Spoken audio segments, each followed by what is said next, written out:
Doctor আইয়া আঙ্গ ব্যাগের বড় ভাই লাগে এবারে ওই গরু খালাস করি এবারে আইয়া আর দিয়া কয় এটার এক ফল টান দেয় আর একটা মাথা লাগে এটা আমি খালাস করতাম না তোমরা ডাক্তার আনো তো আমরা ডাক্তার আনছি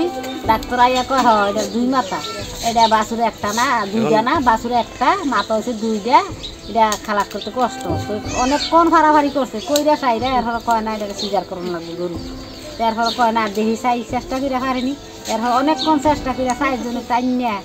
রসি মসি দিয়ে আইয়া ফিরে তুই খালাস করছে খালাস করে সারানোর এরপরে এবার জায়গা তামগুলো কাকা এটার কোনো চিকিৎসা আছে নি কয় না এটা প্রতিবন্ধীদের কোনো চিকিৎসা নাই আমার কাছে আপনারা চিকিৎসাগুলো টেহা দিতেন না করে আমাদের চিকিৎসা নাই আপনারা এটার দেহেন খাওয়াইয়া এটা কি তলা হয়ে আছে চলতার আচ্ছা কারণ যেতারা তার না হালা দিতাম না এটা কোন খানা খাওয়ানো লাগবে খাওয়াই এটা মাছ দিতে নিয়ে খাওয়াই খাওয়ানোর পরে আমি জুত করে তাই খাওয়াইছিল চারটে চারটি করে তাহলে এত চারটেছি না আজকে করে বেশি চারটে খাওয়াইছিল চারটে লাগতে হালাই দেয় আমার তো খাওয়ানা খাওয়াইয়া তো আবার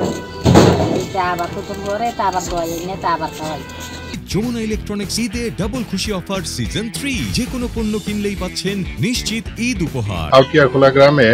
আজকে একটা 2 মাথাওয়ালা বাছুর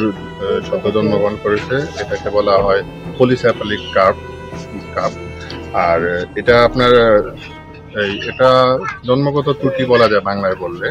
আর এটা হচ্ছে যখন এমব্রায়োনিক ডেভেলপমেন্ট আর্লি এমব্রায়োনিক ডেভেলপমেন্টের সময় এটা হয়ে থাকে তো আমরা আমাদের উপজেলা প্রাণী সম্পদ কর্মকর্তা ডাক্তার এফএম রাকিবুল হাসান ভুইয়া রাজধানী কুমিল্লা স্যারের তত্ত্বাবধানে আমরা বাছুরটিকে ফলো আপ করি এবং সেটার কিছুটা বডির যে শারীরিক কন্ডিশন কিছুটা দুর্বলতা পরিলক্ষিত হয় এবং আমরা সেই অনুসারে যথাযথ কর্তৃপক্ষের অনুমতিক্রমে আমরা সেই অনুসারে এটা ব্যবস্থা গ্রহণ করি এবং এখন বাছুরটা খাবার দাবার অতটা স্বাভাবিক না তারপরে আমরা এটাকে স্যালাইনের মাধ্যমে কিছুটা নিউট্রিশনাল ঘাটতি থাকাতে আমরা স্যালাইনের মাধ্যমে এটাকে বিভিন্ন ধরনের ভিটামিন এবং নিউট্রিশনাল সাপ্লিমেন্ট আমরা সরাসরি রগের মাধ্যমে এটার স্যালাইনের মাধ্যমে এটার শরীরে দেওয়ার চেষ্টা করছি তো এখন বাছুরটি কিছুটা স্টেবল তো আমরা এটা আমাদের ঊর্ধ্বতন কর্তৃপক্ষের পরামর্শ ক্রমে আমরা চেষ্টা করতেছি এটা কীভাবে আরও উন্নত চিকিৎসা যদি প্রয়োজন হয় আমরা সেই অনুসারে যথাযথ কর্তৃপক্ষের মাধ্যমে আমরা সেই ব্যবস্থা গ্রহণ করব।